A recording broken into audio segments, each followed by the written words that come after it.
당장 짐 싸서 나가. 시어머니의 차가운 목소리가 귓가에 생생합니다. 수지는 맨몸으로 쫓겨났습니다.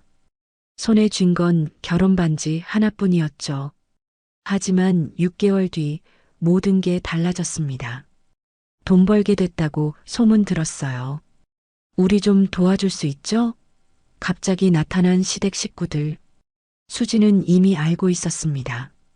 그들의 진짜 목적을요. 그리고 반지에 새겨진 날짜의 비밀까지. 과연 수진의 완벽한 복수는 성공할 수 있을까요? 영상 시청 전 구독과 좋아요 눌러주세요. 영상 제작에 큰 힘이 됩니다. 돈도 없는 집안이 무슨 격식이야?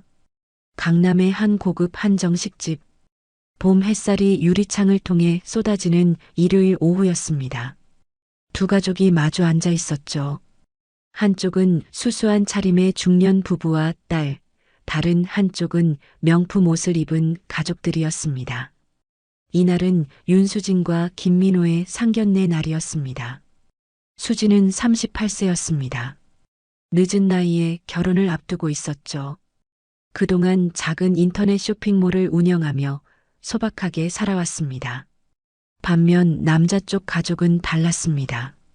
강남의 아파트를 여러 채 소유한 부유한 집안이었죠. 시어머니가 될 김옥희는 64세로 동네 대형 교회의 권사였습니다. 시내 김서연은 39세로 부동산 중개업을 하며 돈벌이에 눈이 밝았죠.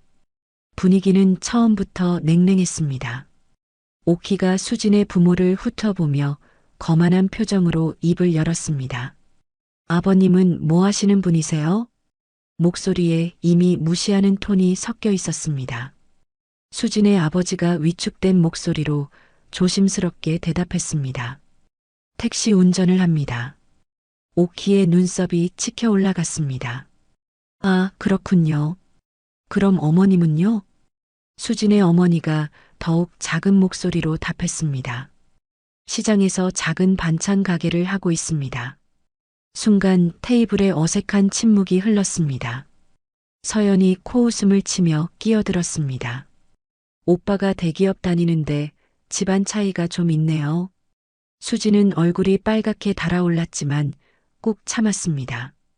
민호는 그저 묵묵히 음식만 먹고 있었죠.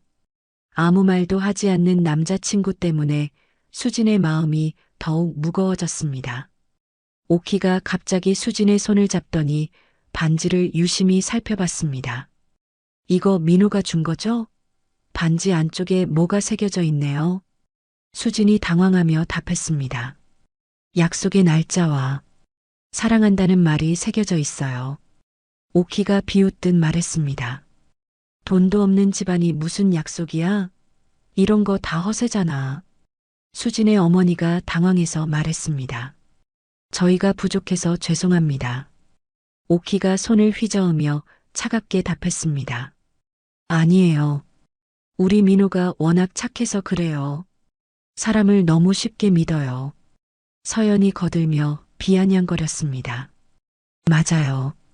오빠는 너무 순진해요. 수지는 주먹을 꽉 쥐었지만 억지로 웃음을 지었습니다. 열심히 하겠습니다. 오키가 더욱 차갑게 말했습니다. 그래요. 우리 집안 격에 맞게 잘해보세요. 그런데 수진 씨, 인터넷 쇼핑몰은 잘 되나요? 수진이 답했습니다. 그럭저럭 하고 있어요. 서연이 끼어들었습니다. 요즘 쇼핑몰 망하는 곳이 얼마나 많은데요? 돈 되는 일을 해야지. 상견례는 그런 냉랭한 분위기 속에서 끝났습니다. 결혼 후 수진의 진짜 고통이 시작됐습니다.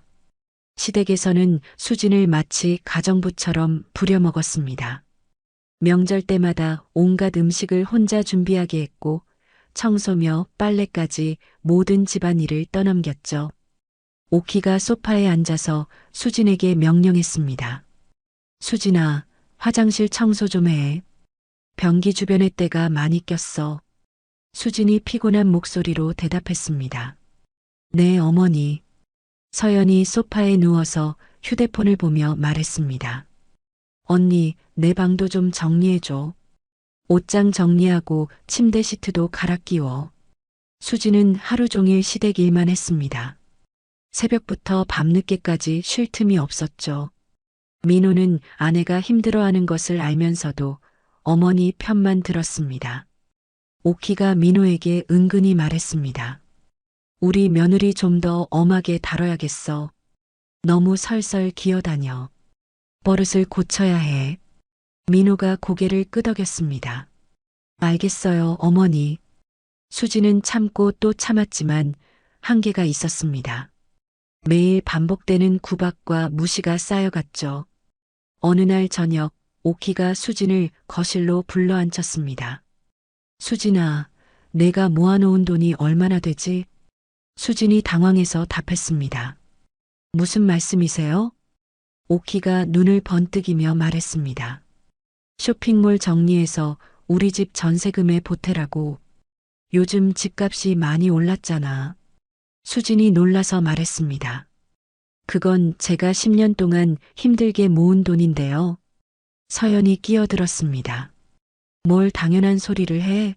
시집 왔으면 다 우리 집 돈이지. 따로 내 돈이 어디 있어? 수진의 가슴이 두근거리기 시작했습니다. 저는 그럴 수 없어요. 오키가 화를 내며 소리쳤습니다. 뭐라고? 지금 나한테 말대꾸를 해? 민호야, 내 와이프 좀 교육시켜. 민호가 수진에게 차갑게 말했습니다. 여보, 어머니 말씀에 따라. 왜 그렇게 고집을 부려? 수진이 떨리는 목소리로 소리쳤습니다.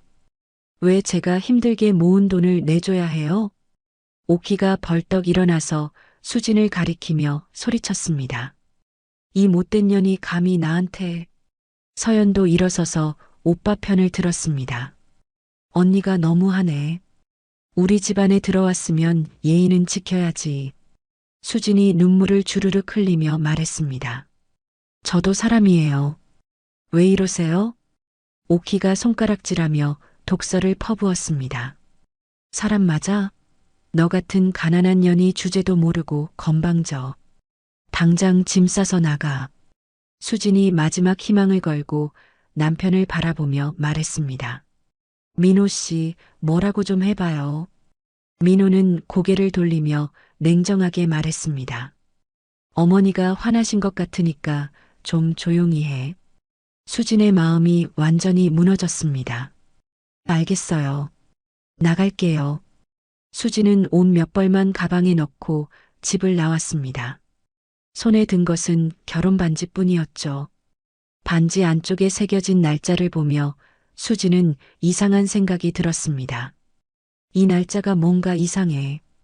분명히 우리가 처음 만난 날이 아닌데 왜 이 날짜를 새겼을까? 수진은 찬 바람을 맞으며 길을 걸었습니다. 앞으로 어떻게 살아야 할지 막막했지만 마음 한구석에는 분노가 타오르고 있었습니다. 언젠가는 반드시 되갚아주겠다는 다짐을 하며 수진은 밤거리를 걸어갔습니다. 수진은 가방 하나 들고 고시원 앞에 서 있었습니다. 보증금 30만 원에 월세 35만 원짜리 방이었죠. 방 크기는 겨우 3평 남짓했고 창문도 제대로 열리지 않았습니다. 고시원 관리인이 열쇠를 내밀며 말했습니다. 공용금은 따르고 밤 12시 이후엔 출입 안 돼요. 규칙 어기면 바로 나가는 거예요. 수진이 작은 목소리로 답했습니다. 네, 알겠습니다. 방 안에는 작은 책상과 침대, 그리고 낡은 냉장고가 전부였습니다. 수진은 가방을 내려놓고 바닥에 주저앉았죠. 어떻게 이런 일이 생겼을까? 눈물이 또 흘렀지만 금방 닦아냈습니다. 울어봤자 달라지는 건 없었으니까요. 다음 날부터 수진은 일자리를 찾아 나섰습니다. 첫 번째로 찾은 곳은 동네 공장이었죠. 사장이 수진을 위아래로 훑어보며 말했습니다. 나이가 좀 있네요. 힘든 일인데 할 수 있겠어요?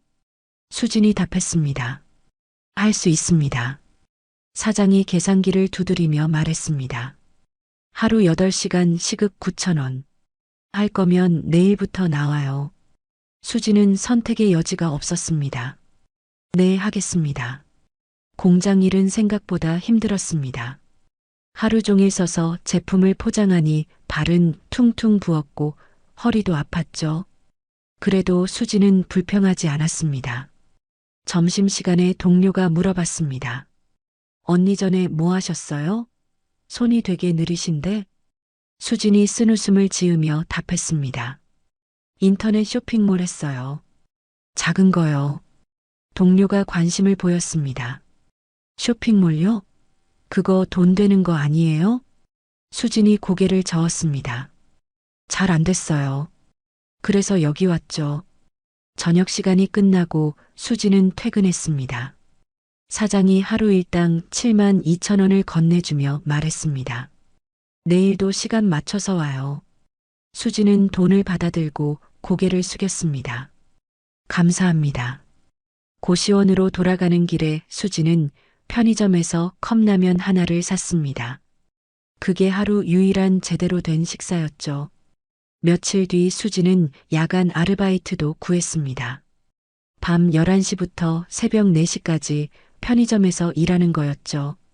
편의점 사장이 말했습니다. 밤에는 취객도 많고 좀 힘들어요. 괜찮겠어요? 수진이 답했습니다. 괜찮아요. 열심히 하겠습니다. 한 달 뒤 수진은 2가지 일로 150만 원 정도를 모을 수 있었습니다. 하지만 고시원 월세와 생활비를 빼면 남는 게 별로 없었죠. 어느 날 편의점에서 일하던 중 한 여성 손님이 들어왔습니다. 40대 초반으로 보이는 세련된 차림의 여성이었죠.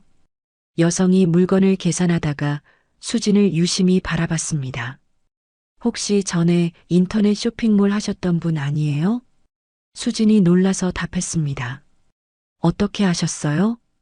여성이 웃으며 말했습니다. 저도 쇼핑몰 하는 사람이에요. 몇 년 전에 같은 도매처에서 본 것 같아서요. 근데 여긴 어떻게? 수진이 난처한 표정을 지었습니다. 사정이 있어서 쇼핑몰을 접었어요. 여성이 명함을 꺼내며 말했습니다. 저는 박지혜라고 해요. 의류 쇼핑몰 운영하는데요. 혹시 시간 되시면 한번 만나봐요. 수진이 명함을 받으며 물어봤습니다. 왜 저한테 그러세요? 지혜가 진지하게 말했습니다. 사람 보는 눈이 있거든요. 열심히 사시는 것 같아서요. 한번 기회를 드리고 싶어요. 며칠 뒤 수진은 지혜의 사무실을 찾아갔습니다.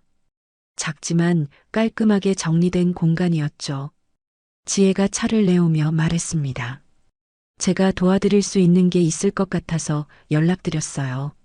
쇼핑몰 운영 보조로 일해 보실래요? 수진이 조심스럽게 물어봤습니다. 제가 할 수 있을까요? 지혜가 확신에 찬 목소리로 답했습니다. 충분히 하실 수 있어요. 급여는 월 200만 원이고 쇼핑몰 운영 노하우도 배울 수 있어요. 수진의 마음이 두근거리기 시작했습니다. 정말 감사합니다. 꼭 열심히 하겠습니다. 그날부터 수진의 삶이 조금씩 달라지기 시작했습니다. 지혜는 수진에게 온라인 쇼핑몰 운영의 모든 것을 가르쳐 줬습니다.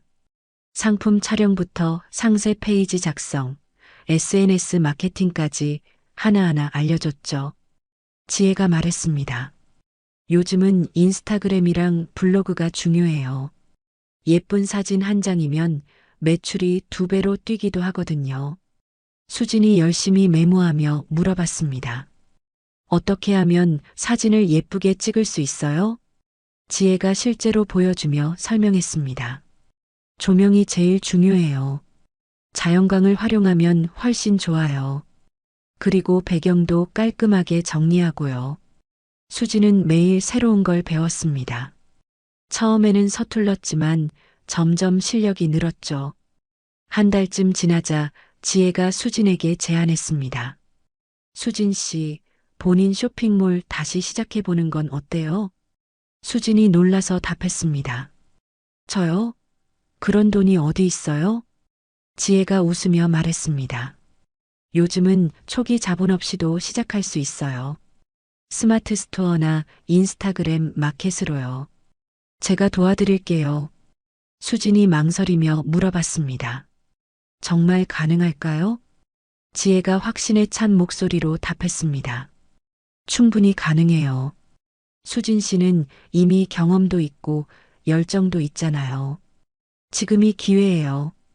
그날 밤 수진은 잠을 이루지 못했습니다. 다시 쇼핑몰을 시작한다는 생각에 설레면서도 두려웠죠. 하지만 마음속으로 다짐했습니다. 이번에는 꼭 성공하겠어. 시댁 식구들한테 당한 걸 반드시 되갚아주겠어. 수지는 다시 한번 도전하기로 결심했습니다. 지혜의 도움으로 스마트 스토어를 개설하고 의류 판매를 시작했죠. 처음에는 하루에 한두 개씩 팔렸습니다. 수지는 매 주문마다 정성껏 포장하고 손편지도 함께 넣었습니다. 지혜가 말했습니다. 손편지가 진짜 효과 있어요. 고객들이 감동받아서 재구매율이 높아지거든요. 수지는 모든 주문을 소중하게 대했습니다. 고객 한 명 한 명에게 감사한 마음을 전했죠. 한 고객이 리뷰를 남겼습니다. 사장님이 손편지까지 써주셨어요. 옷도 예쁘고 정성이 느껴져요. 재구매 의사 100%입니다. 그런 리뷰들이 하나둘 쌓이기 시작했습니다. 그리고 매출도 서서히 늘어나기 시작했죠. 2달이 지나자 수지는 월 300만 원의 수익을 올릴 수 있었습니다. 공장과 편의점 일을 그만두고 쇼핑몰에만 집중할 수 있게 됐죠. 수지는 고시원에서 나와 작은 원룸으로 이사했습니다. 비록 작았지만 자신만의 공간이 생긴 것만으로도 행복했죠. 창문을 열며 수지는 혼잣말을 했습니다. 이제 시작이야. 더 열심히 해야 해. 밤하늘의 별들이 반짝이고 있었습니다. 수진의 눈에도 새로운 희망이 빛나고 있었죠. 3개월이 지나자 수진의 쇼핑몰은 급성장했습니다. 인스타그램 팔로워가 10,000명을 넘었고 매일 주문이 쏟아져 들어왔죠. 지혜가 축하하며 말했습니다. 수진 씨 정말 대단해요. 이 속도면 곧 월 1,000만 원도 가능할 것 같아요. 수진이 겸손하게 답했습니다. 언니 덕분이에요. 언니가 안 도와줬으면 여기까지 못 왔어요. 지혜가 고개를 저으며 말했습니다. 아니에요. 수진 씨 실력이에요. 정성과 노력은 절대 배신하지 않아요. 수진은 매일 새벽 5시에 일어나서 밤 11시까지 일했습니다. 상품 촬영, 페이지 관리, 고객 응대까지 모든 걸 직접 했죠. 힘들었지만 보람이 있었습니다. 고객들의 만족스러운 리뷰를 볼 때마다 힘이 났죠. 한 고객이 메시지를 보냈습니다. 사장님, 옷 너무 예뻐요. 친구들한테도 추천했어요. 다음에 또 주문할게요. 수진이 답장을 보냈습니다. 감사합니다. 항상 좋은 제품으로 보답하겠습니다. 그런 작은 소통들이 쌓여서 단골 고객들이 늘어났습니다. 어느 날 한 패션 블로거가 수진의 쇼핑몰을 방문했습니다. 그 블로거는 팔로워가 5만 명이 넘는 인플루언서였죠. 블로거가 수진에게 연락했습니다. 사장님 쇼핑몰 제품이 정말 예쁘네요. 협찬 가능할까요? 리뷰 올려드리고 싶어요. 수진이 놀라며 답했습니다. 정말요? 영광입니다. 어떤 제품을 보내드릴까요? 블로거가 말했습니다. 신상 원피스랑 블라우스 보내주시면 좋을 것 같아요. 며칠 뒤 블로거가 포스팅을 올렸습니다. 사진도 예쁘게 찍고 상세한 리뷰도 함께였죠. 그날 하루 만에 주문이 100건 넘게 들어왔습니다. 수지는 믿을 수 없었죠. 지혜에게 전화해서 말했습니다. 언니 이거 실화예요? 하루에 100건이라니. 지혜가 웃으며 답했습니다. 축하해요. 이제 진짜 시작이에요. 더 크게 성장할 거예요. 수지는 밤새도록 주문을 처리했습니다. 힘들었지만 행복했죠. 그달 수진의 매출은 1,500만 원을 넘었습니다. 순수익도 500만 원 이상이었죠. 수진은 부모님께 용돈을 드릴 수 있었습니다. 택시 운전을 하시는 아버지와 반찬 가게를 하시는 어머니께요. 수진이 부모님께 말했습니다. 아버지, 어머니, 이거 받으세요. 제가 이제 돈 좀 벌게 됐어요. 어머니가 눈물을 글썽이며 말했습니다. 우리 딸 고생 많았구나. 정말 대견하다. 아버지도 뭉클한 표정으로 말했습니다. 잘했어. 내가 자랑스럽다. 수지는 부모님의 손을 꼭 잡았습니다. 그동안의 고생이 보상받는 느낌이었죠. 5개월째 되던 달 수진의 쇼핑몰은 지역 신문에 소개됐습니다. 기자가 수진을 인터뷰했죠. 맨몸으로 다시 시작해서 성공하신 비결이 뭐예요? 수진이 진심을 담아 답했습니다. 포기하지 않는 거요. 아무리 힘들어도 한 걸음씩 나아가면 길이 보여요. 기자가 또 물어봤습니다. 앞으로의 목표는 뭔가요? 수진이 확신에 찬 목소리로 말했습니다. 더 많은 사람들에게 좋은 제품을 전하고 싶어요. 그리고 저처럼 힘든 사람들에게 희망을 주고 싶습니다. 기사가 나간 후 수진의 쇼핑몰은 더욱 유명해졌습니다. 방송국에서도 연락이 왔죠. PD가 말했습니다. 재기 성공 사례로 다큐멘터리를 만들고 싶어요. 출연해 주실 수 있으세요? 수진이 답했습니다. 저 같은 사람이 괜찮을까요? PD가 확신에 차서 말했습니다. 충분히 괜찮아요. 많은 사람들에게 용기를 줄 수 있는 이야기예요. 다큐멘터리가 방영되자 수진은 하루아침에 유명 인사가 됐습니다. SNS 팔로워는 10만 명을 넘었고 매출도 폭발적으로 늘었죠. 6개월째 되던 달 수진의 월 매출은 5천만 원을 넘었습니다. 순수익도 2천만 원 이상이었죠. 수진은 믿을 수 없었습니다. 반년 전만 해도 고시원에서 컵라면을 먹던 자신이 이제는 이렇게 성공했다니요. 그런데 그때였습니다.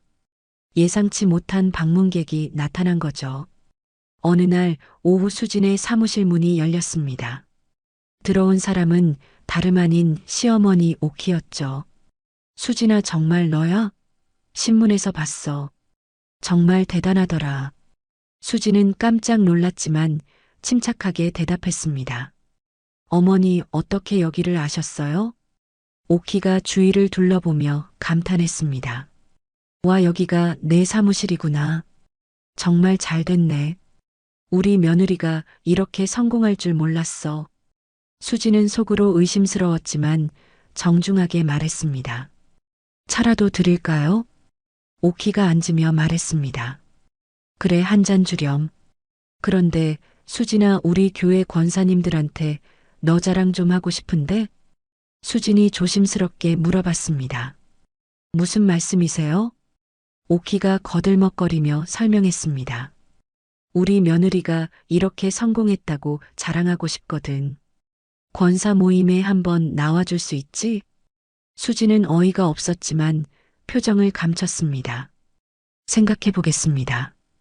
오키가 나간 후 수지는 깊은 생각에 잠겼습니다. 갑자기 나타난 시어머니의 진짜 목적이 뭘까 의심스러웠죠. 그날 밤 수지는 지혜에게 전화했습니다. 언니, 갑자기 시어머니가 찾아왔어요. 지혜가 걱정스럽게 물어봤습니다. 혹시 돈 때문인가요? 수진이 답했습니다. 아직은 모르겠어요. 하지만 분명히 뭔가 숨겨진 의도가 있을 것 같아요. 지혜가 조언했습니다. 조심하세요. 혹시 모르니까 만나실 때마다 녹음해 두세요. 수진이 고개를 끄덕였습니다. 좋은 생각이에요. 증거를 남겨둬야겠어요. 수진은 시댁 식구들의 접근에 대비하기 시작했습니다. 모든 대화를 녹음하고 문자 메시지도 꼼꼼히 보관했죠. 드디어 수진의 복수 계획이 시작되는 순간이었습니다. 그 다음 주에는 신우이 서연이 나타났습니다. 언니, 진짜 잘 됐네. 나도 신문 기사 봤어. 수진이 덤덤하게 답했습니다. 서연 씨도 안녕하세요. 서연이 커피를 주문하며 본격적으로 이야기를 꺼냈습니다. 사실 언니한테 부탁이 있어. 부동산 사업을 확장하려는데 투자금이 필요해. 수진이 관심을 보이는 척했습니다. 얼마나 필요한데요? 서연이 눈을 빛내며 말했습니다. 3천만 원 정도면 돼. 수익률도 좋고 안전한 투자야. 언니도 돈 벌 수 있어. 수지는 속으로 계획을 세우기 시작했습니다. 그런가요? 자세한 설명 들어볼게요. 서연이 서류를 꺼내며 설명했습니다. 강남에 새로 개발되는 지역이 있거든. 거기 땅을 미리 사두면 몇 배는 오를 거야. 수진이 서류를 들여다보며 말했습니다. 그런데 이게 확실한 정보인가요? 서연이 자신만만하게 답했습니다. 당연하지. 내가 부동산 하는 사람이잖아. 이런 정보는 귀해. 수진이 조심스럽게 물어봤습니다. 그럼 계약서 좀 자세히 볼게요. 서연이 서류를 내밀었습니다. 여기 다 나와 있어. 개발 계획이랑 예상 수익률까지. 수지는 속으로 의심했지만 관심 있는 척했습니다. 며칠 더 생각해 볼게요. 서연이 조급해하며 말했습니다. 너무 늦으면 안 돼. 일주일 안에 결정해줘. 며칠 뒤에는 남편 민호까지 나타났습니다. 여보 정말 놀랐어. 이렇게 성공할 줄 몰랐어. 수진이 차갑게 바라보며 말했습니다. 무슨 일로 오셨어요? 민호가 미안한 표정을 지으며 말했습니다. 우리 다시 시작할 수 없을까? 그때는 내가 어리석었어. 수진이 냉정하게 답했습니다. 갑자기 왜 그런 말을 해요? 민호가 간절하게 말했습니다. 정말 후회하고 있어. 우리 함께 새 집도 사고 새 출발하자. 수지는 남편의 진심이 아니라는 걸 알고 있었습니다. 그건 좀 생각해 볼 시간이 필요해요. 민호가 계산서를 꺼내며 설명했습니다. 여보 쇼핑몰 수익이랑 내 적금 합치면 가능해. 여보 쇼핑몰 수익이랑 내 적금 합치면 가능해. 15억짜리 아파트야. 수진이 어이없어 하며 말했습니다. 15억이요? 우리가 그런 돈이 어디 있다고요? 민호가 간절하게 말했습니다. 여보가 사업 확장하고 대출 받으면 돼. 나도 최대한 보탤게. 수지는 민호의 속셈을 뻔히 알 수 있었습니다. 그건 너무 위험하지 않나요? 민호가 설득했습니다. 강남 집값은 계속 올라. 절대 손해 안 봐. 우리 미래를 위해서야. 수진이 냉정하게 답했습니다. 그래도 신중하게 생각해 봐야죠. 민호가 조급해하며 말했습니다. 너무 늦으면 기회 놓쳐. 지금 아니면 언제 집을 사겠어? 한편 지혜는 시댁의 과거를 조사하고 있었습니다. 오래된 신문 기사를 뒤지다가 중요한 발견을 했죠. 3년 전 부동산 투기 관련 기사에 김옥희의 이름이 나와 있었습니다. 지혜가 수진에게 전화했습니다. 수진 씨 중요한 걸 발견했어요. 시어머니가 불법 대출받아서 부동산 투기했던 기록이 있어요. 수진이 놀라며 답했습니다. 정말요? 어떤 내용인데요? 지혜가 설명했습니다. 가짜 소득 증명서로 은행에서 돈을 빌려서 땅을 샀다가 손해를 봤어요. 그때 빚이 많이 생겼을 거예요. 수진이 이해했습니다. 그래서 제 돈을 노리는 거군요. 지혜가 조언했습니다. 더 조심하세요. 아마 더 큰 계획이 있을 거예요. 이때 수진은 사무실에 숨겨진 녹음기를 추가로 설치하기로 결정했습니다. 지혜의 도움으로 보이지 않는 곳에 몰래 장치를 달았죠.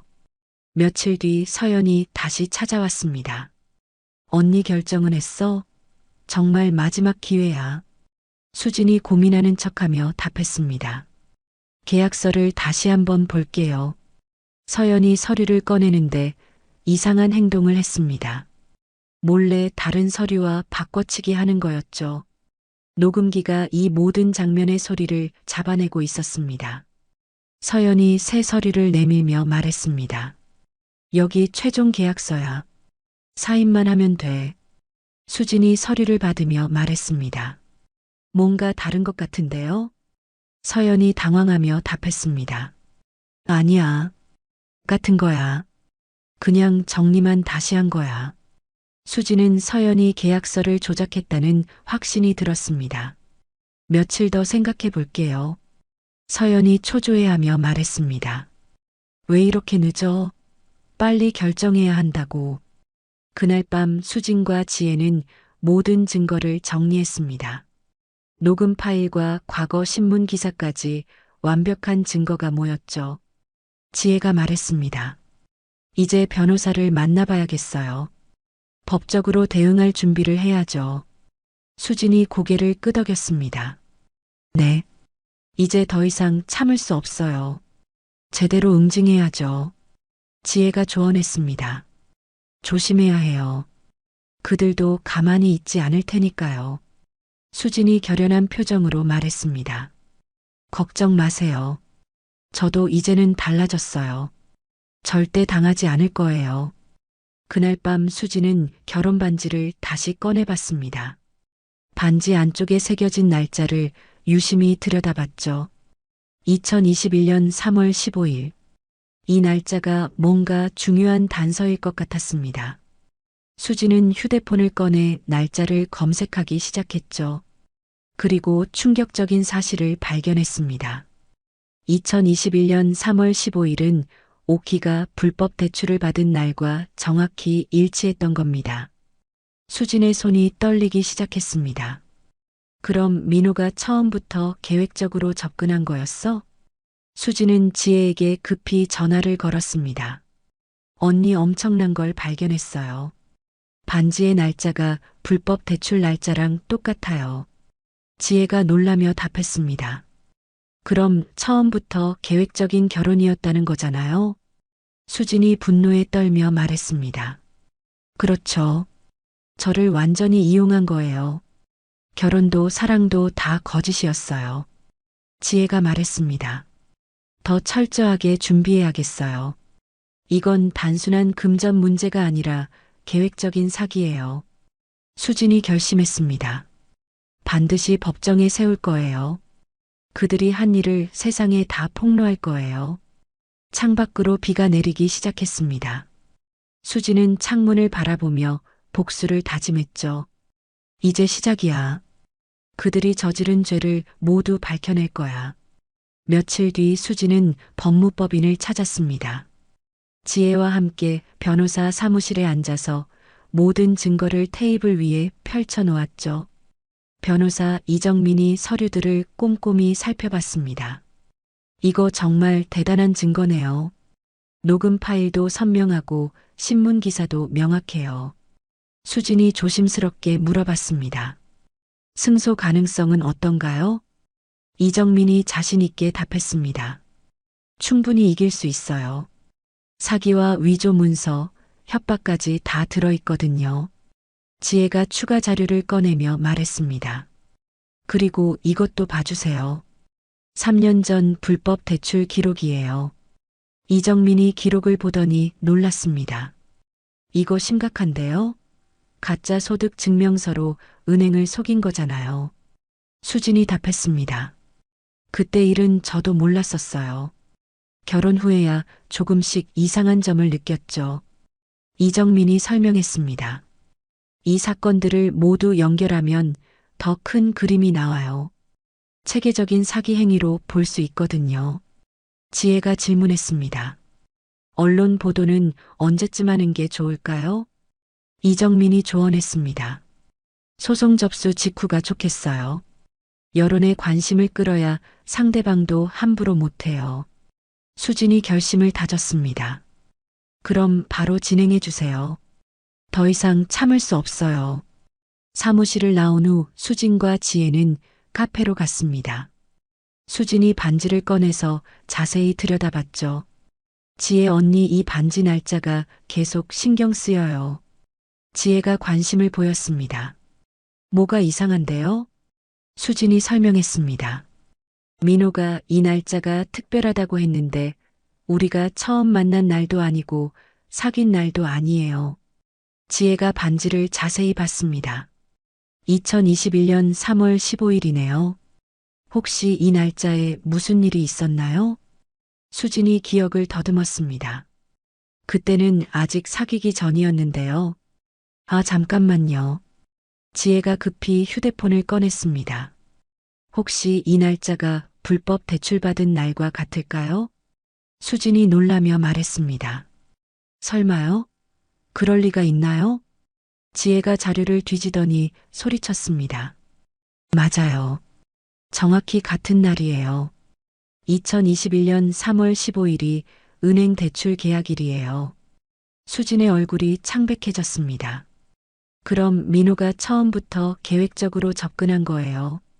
지혜가 고개를 끄덕였습니다. 그럴 가능성이 높아요. 아마 대출받은 날을 기념하려고 반지에 새긴 것 같아요. 수진이 분노에 떨며 말했습니다.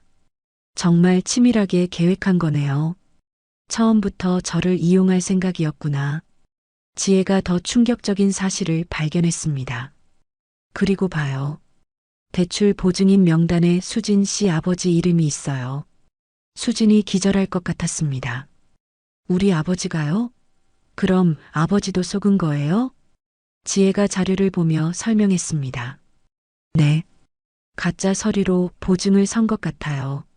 아버지도 몰랐을 거예요. 수진이 눈물을 흘리며 말했습니다.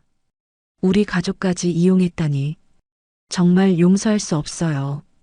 지혜가 수진의 어깨를 다독였습니다. 이제 모든 진실이 밝혀졌어요. 완벽하게 복수할 수 있어요. 그날 밤 수진은 부모님께 전화했습니다. 아버지 혹시 3년 전에 보증을 선 일이 있으세요? 아버지가 당황하며 답했습니다. 보증이요? 아, 그때 민호가 부탁하더라고. 사업자금이라면서 도장만 찍어달라고. 수진이 한숨을 쉬며 말했습니다. 아버지, 그게 가짜였어요. 불법 대출이었다고요. 아버지가 놀라서 소리쳤습니다. 뭐라고? 그럼 우리가 속은 거야? 수진이 울먹이며 답했습니다. 네. 우리 가족 모두 이용당한 거예요. 어머니도 전화를 받았습니다. 수진아, 정말 그런 일이 있었어? 우리가 뭘 잘못했다고? 수진이 다짐하며 말했습니다. 걱정하지 마세요. 제가 다 해결할게요. 며칠 뒤 이정민 변호사가 소송을 접수했습니다. 사기, 위조 문서 작성, 협박 등 여러 혐의였죠. 동시에 지혜는 언론사에 모든 자료를 넘겼습니다. 방송국 기자가 지혜에게 말했습니다. 이거 정말 대단한 특종이네요. 시청률 나올 것 같아요. 지혜가 부탁했습니다. 피해자 보호는 꼭 신경 써주세요. 기자가 약속했습니다. 물론이죠. 가해자들만 집중적으로 보도할게요. 신문사에서도 연락이 왔습니다. 우리도 일면 톱기사로 다룰 예정이에요. 사회적 파장이 클 것 같거든요. 수진이 지혜에게 말했습니다. 정말 이렇게 큰 일이 될 줄 몰랐어요. 지혜가 확신에 찬 목소리로 답했습니다. 이제 시작이에요. 이들의 위선을 모두 폭로할 거예요. 그 사이 시댁에서는 상황이 심상치 않다는 걸 감지했습니다. 오키가 서연에게 전화했습니다. 서연아, 수진이가 뭔가 이상해. 요즘 너무 조용하잖아. 서연이 불안해하며 답했습니다. 엄마, 혹시 우리가 들킨 걸까요? 오키가 화를 내며 말했습니다. 그럴 리 없어. 우리가 뭘 잘못했다고? 민호도 걱정이 되기 시작했습니다. 수진이 갑자기 연락을 안 받아. 뭔가 이상해. 서연이 민호에게 말했습니다. 오빠, 혹시 수진이가 우리를 의심하는 거 아니야? 민호가 답했습니다. 설마 그럴 리 없어. 바보 같은 년이 뭘 알겠어? 하지만 며칠 뒤 법원에서 소장이 배달됐을 때 시댁은 패닉에 빠졌습니다. 오키가 소리를 질렀습니다. 이게 뭐야? 사기라고? 우리가 언제 사기를 쳤다고? 서연이 떨리는 목소리로 말했습니다. 엄마 이거 진짜 큰일이에요. 증거도 다 있다고 나와 있어요. 민호는 허탈하게 주저앉았습니다. 완전히 당했구나. 수진이가 우리보다 한 수 위였어.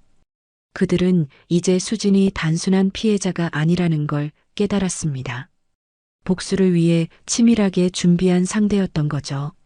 재판 당일 아침, 법정에는 기자들과 방청객들이 가득 찼습니다. 수진은 차분한 표정으로 원고석에 앉아 있었고 시댁 식구들은 불안한 얼굴로 피고석에 앉았죠. 재판장이 입장하며 재판이 시작됐습니다. 재판장이 엄숙한 목소리로 말했습니다. 사기 및 위조 문서 작성 혐의 사건을 시작하겠습니다. 원고 측 변호사부터 발언하세요. 이정민 변호사가 일어서서 말했습니다. 재판장님, 저희는 4가지 핵심 증거를 제출하겠습니다. 첫 번째는 피고들의 음성 녹취록입니다. 법정에 녹음 파일이 재생됐습니다. 오키의 목소리가 또렷하게 들렸죠. 3천만 원 정도면 권사님들 사이에서 체면이 서겠어. 하나님께 드리는 거야. 복 받을 일인데 왜 그래? 서연의 목소리도 이어졌습니다. 3천만 원 정도면 돼. 수익률도 좋고 안전한 투자야. 언니도 돈 벌 수 있어. 민호의 목소리까지 나왔습니다. 여보가 사업 확장하고 대출 받으면 돼. 나도 최대한 보탤게. 강남 집값은 계속 올라. 법정이 조용해졌습니다. 피고들의 얼굴이 창백해졌죠. 이정민이 2번째 증거를 제시했습니다. 2번째는 위조 계약서 사본입니다. 피고 김서연이 진짜 계약서와 바꿔치기 한 가짜 문서예요. 서연이 당황하며 소리쳤습니다. 그건 위조가 아니에요. 그냥 정리만 다시 한 거라고요. 이정민이 차분하게 답했습니다. 그럼 3번째 증거를 보시죠. 녹음 파일 분석 결과입니다. 전문가가 증인석에 서서 증언했습니다. 피고 김서연의 음성 분석 결과 거짓말을 할 때 나타나는 특징적인 패턴이 여러 차례 발견됐습니다. 오키가 벌떡 일어나서 소리쳤습니다. 이건 조작이에요. 우리가 언제 그런 일을 했다고요? 재판장이 엄하게 말했습니다. 피고는 조용히 하시기 바랍니다. 이정민이 마지막 증거를 꺼냈습니다. 4번째는 3년 전 불법 대출 기록입니다. 피고들의 과거 범죄 행위가 담겨 있어요. 지혜가 증인석에 서서 증언했습니다. 3년 전 피고 김옥희는 가짜 소득 증명서로 은행에서 2억 원을 대출받았습니다. 그때 보증인으로 원고의 아버지를 속여서 이용했어요. 오키가 소리쳤습니다. 거짓말이에요. 우리가 언제 그런 일을 했다고요? 이정민이 서류를 들어보이며 말했습니다. 여기 은행 대출 기록이 다 있습니다. 그리고 결정적으로 피고 김민호가 원고에게 준 반지에 새겨진 날짜가 불법 대출 계약일과 정확히 일치해요. 민호가 식은땀을 흘리며 말했습니다. 그건 우연의 일치예요. 의미 있는 날이라서 새긴 거라고요. 이정민이 냉정하게 반박했습니다. 우연이라기에는 너무 정확하지 않나요? 처음부터 계획적으로 접근한 증거입니다. 재판이 진행되는 동안 법정 밖에서는 언론들이 실시간으로 보도하고 있었습니다. 뉴스 앵커가 말했습니다. 맨몸으로 쫓아낸 며느리가 성공하자 돈을 뜯어내려 한 시댁의 실체가 법정에서 적나라하게 드러나고 있습니다. 인터넷에는 댓글이 폭주했습니다. 정말 뻔뻔하네. 저런 사람들이 교회 권사라고? 며느리가 성공하니까 갑자기 착한 척하는 게 역겹다. 사회적 개망 서비스에서도 이 사건이 실시간 검색어 1위에 올랐죠. 재판이 재개되자 피고 변호사가 변명을 시도했습니다. 재판장님, 피고들은 단순히 가족 간의 화해를 원했을 뿐입니다. 이정민이 즉시 반박했습니다. 화해라면 왜 위조 문서를 만들었나요? 왜 가짜 투자 이야기로 속이려 했나요? 오키가 마지막 발악을 했습니다. 우리는 정말 수진이를 도우려고 했어요. 교회 헌금도 복을 받으라고 한 거예요. 이때 새로운 증인이 나타났습니다. 오키가 다니던 교회의 목사였죠. 목사가 증언했습니다. 피고 김오키는 실제로는 교회 건축 헌금을 개인적으로 사용하려 했습니다. 우리 교회에는 새 예배당 건축 계획이 없었어요. 법정이 술렁였습니다. 오키의 얼굴이 새하얗게 변했죠. 목사님, 그게 아니에요. 오해예요. 목사가 슬픈 표정으로 말했습니다. 권사님이 거짓 증언을 준비한다는 소문도 들었습니다. 정말 실망스럽습니다. 재판장이 최종 판결을 내렸습니다. 증거가 명확하므로 피고들에게 유죄를 선고합니다. 사기 혐의로 벌금형과 사회봉사 명령을 내립니다. 수진이 승소한 순간 법정에서 박수가 터졌습니다. 기자들이 플래시를 터뜨렸고 수진은 안도의 눈물을 흘렸죠. 재판이 끝난 후 파장이 시작됐습니다. 오키가 다니던 교회에서 연락이 왔습니다. 교회 관계자가 말했습니다. 권사직을 박탈하기로 결정했습니다. 더 이상 교회에 나오지 마세요. 서연의 부동산 사무소에도 경찰이 찾아왔습니다. 경찰관이 말했습니다. 위조 문서 작성 혐의로 조사받으셔야 합니다. 동행해 주세요. 민호가 다니던 회사에서도 징계가 내려졌습니다. 인사팀장이 민호에게 통보했습니다. 회사 이미지에 타격을 주었으므로 직위 해제 및 대기 발령 처분합니다. 며칠 뒤 모든 언론이 이 사건을 대서특필했습니다. 시댁 식구들은 하루아침에 사회적으로 매장당했죠. 수지는 법원 앞에서 기자들과 인터뷰를 했습니다. 기자가 물어봤습니다. 지금 기분이 어떠세요? 수진이 침착하게 답했습니다. 정의가 승리했다는 것을 증명했습니다. 힘든 사람들에게 희망을 주고 싶어요. 기자가 또 물어봤습니다. 앞으로의 계획은 무엇인가요? 수진이 확신에 찬 목소리로 말했습니다. 더 큰 사업을 펼칠 겁니다. 그리고 저처럼 어려운 사람들을 돕는 일을 시작하려고 해요. 그날 저녁 수진은 지혜와 함께 조용한 카페에 앉아 있었습니다. 지혜가 말했습니다. 정말 수고 많았어요. 드디어 복수를 완성했네요. 수진이 고개를 끄덕이며 답했습니다. 언니 덕분이에요. 언니가 없었다면 여기까지 올 수 없었어요. 지혜가 진지하게 물어봤습니다. 그런데 이제 마음이 편해졌어요? 수진이 잠시 생각하고 말했습니다. 복수는 성공했는데 뭔가 허전해요. 이게 끝이 아닌 것 같아요. 지혜가 이해한다는 표정으로 말했습니다. 복수만으로는 진정한 평화를 찾을 수 없다는 거죠. 이제 새로운 시작을 준비해야 해요. 수진이 창밖을 바라보며 말했습니다. 네. 이제 정말 의미 있는 일을 하고 싶어요. 밤하늘에 별들이 반짝이고 있었습니다. 수진의 새로운 인생이 시작되려는 순간이었죠. 재판이 끝난 지 한 달 후 시댁 식구들의 몰락은 완전했습니다. 오키는 교회에서 쫓겨나고 동네에서도 손가락질을 받았습니다. 마트에 가면 사람들이 수군거렸죠. 저 사람이 며느리 돈 빼앗으려던 그 권사 아니야? 정말 뻔뻔하네. 어떻게 그런 일을 할 수 있어? 교회 사람이면서 말이야. 오키가 고개를 숙이고 빠르게 지나갔지만 시선을 피할 수 없었습니다. 장을 보러 나갈 때마다 사람들의 시선이 따가웠죠. 아파트 엘리베이터에서도 이웃들이 피하듯 행동했습니다. 서연의 부동산 사무소는 문을 닫아야 했습니다. 고객들이 모두 떠났고 새로운 계약도 들어오지 않았죠. 사무실 임대료도 감당하기 어려워졌습니다. 서연이 빈 사무실에 앉아서 한숨을 쉬었습니다. 이렇게 될 줄 몰랐어. 정말 잘못했나 봐. 언니가 이렇게 무서운 사람인 줄 몰랐어. 민호는 회사에서 대기 발령을 받고 집에만 있었습니다. 동료들이 수군거리는 소리가 들렸죠.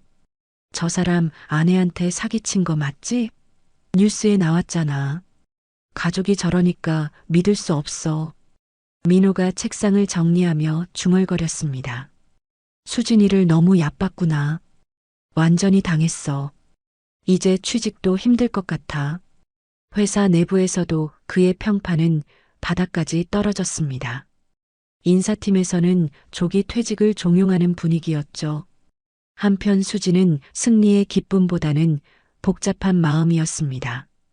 복수는 성공했지만 마음이 홀가분하지 않았죠. 매일 밤 사무실 정리를 하면서 생각에 잠겼습니다. 지혜가 사무실에 찾아와서 물어봤습니다. 기분이 어때요? 시원하죠? 수진이 고개를 저으며 답했습니다. 생각만큼 시원하지 않아요. 뭔가 허전해요. 복수만으로는 마음이 채워지지 않네요. 지혜가 이해한다는 표정으로 말했습니다. 복수가 끝이 아니라는 거죠. 이제 진짜 의미 있는 일을 찾아야 해요. 수진이 창밖을 바라보며 말했습니다. 네. 이제 뭘 해야 할지 모르겠어요. 분노는 사라졌는데 목표도 없어졌어요. 지혜가 조심스럽게 제안했습니다. 그럼 이제 정말 의미 있는 일을 해봐요. 여성 창업 지원센터를 만들어 보는 건 어때요? 수진이 관심을 보였습니다. 무슨 말씀이세요? 지혜가 진지하게 말했습니다. 어려운 환경에 있는 여성들을 도와주는 거예요. 수진 씨가 겪은 고통을 의미 있게 승화시키는 거죠. 수진의 눈이 반짝였습니다. 좋은 생각이에요. 저도 그런 분들의 마음을 알거든요. 힘들 때 도움받고 싶었던 마음 말이에요. 지혜가 격려했습니다. 수진 씨 같은 사람이 도와준다면 큰 힘이 될 거예요. 진짜 가족 같은 따뜻함을 줄 수 있을 거고요. 며칠 뒤 수진과 지혜는 변호사와 함께 센터 설립 준비를 시작했습니다. 이정민 변호사가 서류를 보며 말했습니다. 희망 창업 지원센터라는 이름 어때요? 희망을 잃지 않는다는 의미로요. 수진이 마음에 들어 했습니다. 좋네요. 희망을 주는 센터가 되고 싶어요. 저처럼 절망했던 분들에게 새로운 기회를요. 지혜가 구체적인 계획을 설명했습니다. 매년 50명씩 창업 지원금을 제공하고 멘토링 프로그램도 운영해요. 단순히 돈만 주는 게 아니라 정서적 지원도 함께요. 수진이 추가 아이디어를 냈습니다. 쇼핑몰 체험 프로그램도 만들어요. 여성들이 직접 온라인 사업을 체험할 수 있게 해서 꿈을 키울 수 있도록. 센터 설립 과정에서 수진은 과거의 아픈 기억을 털어냈습니다. 지혜에게 조심스럽게 말했습니다. 사실 저도 아이가 있었어요. 시댁에서 스트레스 받을 때요. 지혜가 놀라며 물어봤습니다. 정말요? 지금 어디 있어요? 수진이 눈물을 글썽이며 답했습니다. 시댁의 스트레스 때문에 유산했어요. 임신 5개월째였는데요.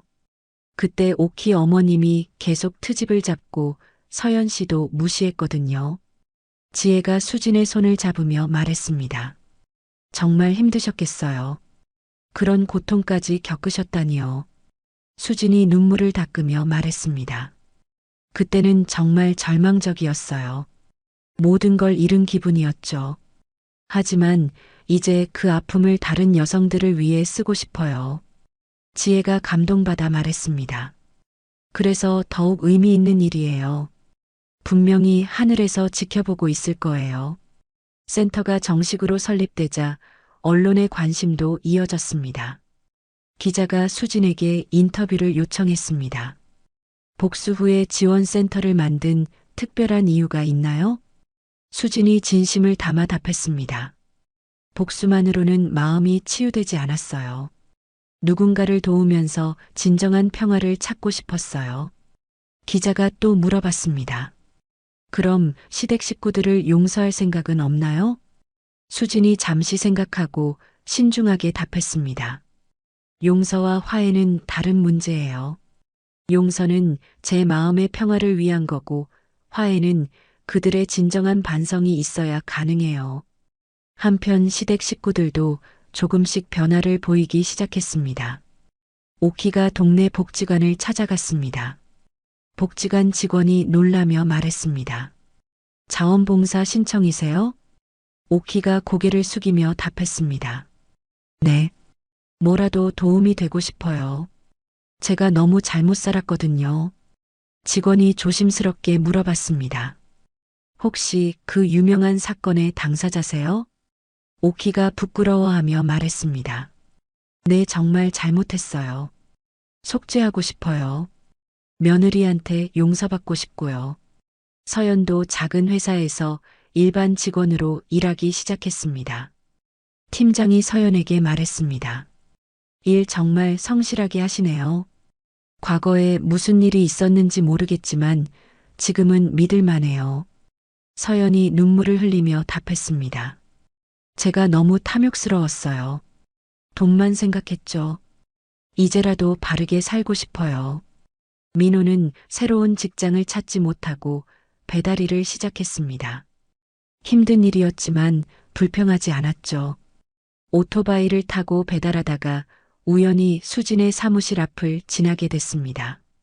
민호가 멀리서 사무실을 바라봤습니다. 정말 잘못했구나. 수진이한테 너무 미안해. 다시 시작할 수 있을까? 몇 달 뒤 수진의 희망창업지원센터는 첫 번째 지원자들을 만났습니다. 30명의 여성 창업 희망자들이 선발됐죠. 첫 오리엔테이션 날 수진이 무대에 올라 말했습니다. 여러분 안녕하세요. 저는 수진입니다.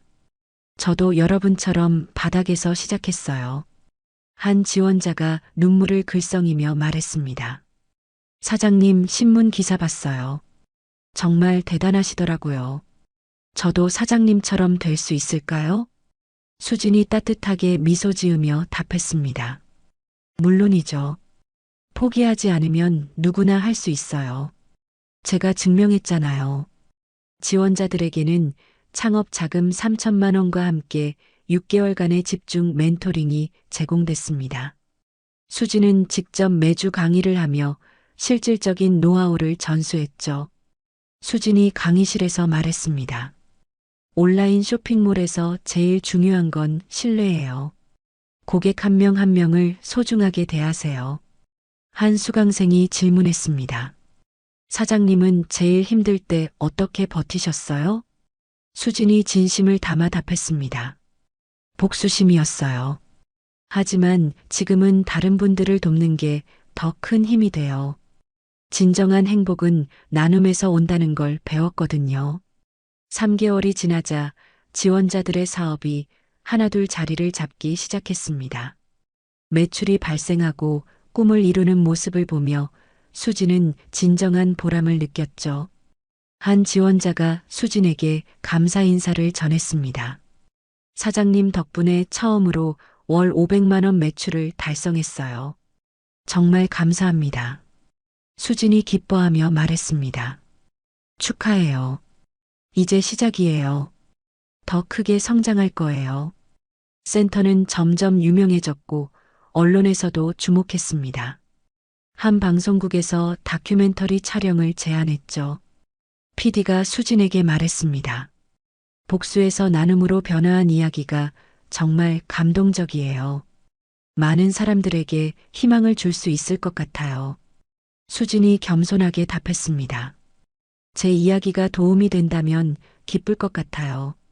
다큐멘터리가 방영되자 수진은 또 한 번 화제가 됐습니다. 전국에서 지원 신청이 쏟아졌고 센터를 확장해야 할 정도였죠. 1년이 지난 어느 날 수진은 놀라운 연락을 받았습니다. 오키가 센터를 방문하고 싶다는 거였죠. 수진이 지혜에게 말했습니다. 시어머니가 만나고 싶대요. 어떻게 해야 할까요?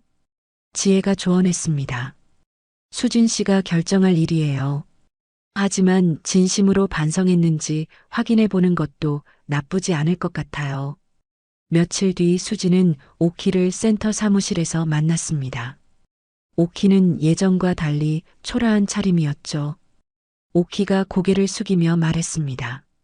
수진아 정말 미안해. 내가 너무 잘못했어. 수진이 차분하게 답했습니다.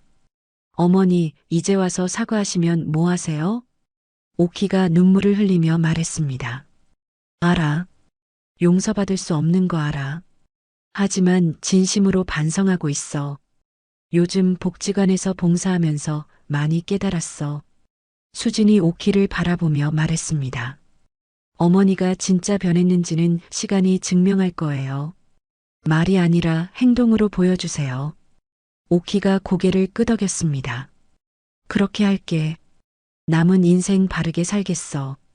오키가 나간 후 수지는 복잡한 마음이었습니다. 증오는 사라졌지만 완전한 용서는 아직 멀게 느껴졌죠. 그해 연말 수진의 센터는 첫 번째 수료식을 열었습니다. 30명 전원이 창업에 성공했고 평균 월 매출 300만 원 이상을 기록했죠. 수진이 수료식에서 축사를 했습니다. 여러분 정말 축하합니다. 포기하지 않고 여기까지 오셨어요. 이제 여러분도 다른 사람들에게 희망을 주는 사람이 되세요. 수료생들이 박수를 치며 감동의 눈물을 흘렸습니다. 한 수료생이 대표로 인사말을 했습니다. 사장님 덕분에 제 인생이 바뀌었어요. 저도 언젠가 사장님처럼 다른 사람들을 돕고 싶어요. 수료식이 끝난 후 수진과 지혜는 센터 옥상에 올라갔습니다. 밤하늘에는 별들이 총총히 빛나고 있었죠. 지혜가 말했습니다. 정말 수고 많았어요. 복수에서 시작했지만 결국 사랑으로 끝났네요. 수진이 평온한 미소를 지으며 답했습니다. 네. 이제야 진짜 자유로워진 것 같아요. 원망에서 완전히 벗어났거든요. 지혜가 진지하게 말했습니다. 저도 수진 씨 곁에서 의미 있는 일을 할 수 있어서 정말 행복해요. 진짜 가족 같아요. 수진이 고개를 끄덕이며 진심으로 말했습니다. 진정한 가족은 피가 아니라 마음으로 맺어지는 것 같아요. 지혜 언니 같은 분이 진짜 가족이죠. 두 사람은 별을 바라보며 조용히 서 있었습니다. 수진의 휴대폰이 울렸습니다. 새로운 지원자의 문의 메시지였죠. 사장님, 저도 도와주실 수 있나요? 남편한테 쫓겨나서 갈 곳이 없어요. 수진이 메시지를 읽고 답장을 보냈습니다. 물론이죠. 내일 센터로 오세요. 제가 도와드릴게요. 지혜가 말했습니다. 또 시작이네요. 수진이 미소 지으며 답했습니다. 네. 하지만 이제는 두렵지 않아요. 제가 받은 고통을 다른 사람들의 희망으로 바꿀 수 있다는 게 정말 감사해요. 그날 밤 수진은 일기를 썼습니다. 오늘로 내 복수는 완전히 끝났다. 하지만 새로운 시작이 기다리고 있다. 고통받는 여성들에게 희망을 주는 것, 그게 내 인생의 진짜 목적인 것 같다. 시댁에게 당한 일은 잊을 수 없지만 용서할 수는 있을 것 같다. 그들도 각자의 방식으로 반성하고 있으니까. 이제 나는 자유롭다. 창밖으로 새벽이 밝아오고 있었습니다. 수진의 얼굴에는 평화로운 미소가 번지고 있었죠. 지혜가 사무실 문을 열고 들어왔습니다. 수진 씨 좋은 소식이에요. 정부에서 센터 확장 지원금을 승인했대요. 수진이 기뻐하며 말했습니다. 정말요? 그럼 더 많은 분들을 도울 수 있겠네요. 지혜가 축하하며 말했습니다. 축하해요. 당신은 이제 진짜 성공한 거예요. 수진이 고개를 저으며 말했습니다. 아니에요. 진짜 성공은 이제부터예요. 더 많은 사람들에게 희망을 줄 수 있으니까요. 두 사람은 서로를 바라보며 웃었습니다. 그리고 새로운 하루가 시작됐습니다. 수진의 인생에서 가장 의미 있는 하루가요. 오늘 이야기 좋으셨다면 구독, 댓글, 알람 설정 부탁드립니다. 여러분의 소중한 댓글 하나가 영상 제작에 큰 힘이 됩니다. 감사합니다.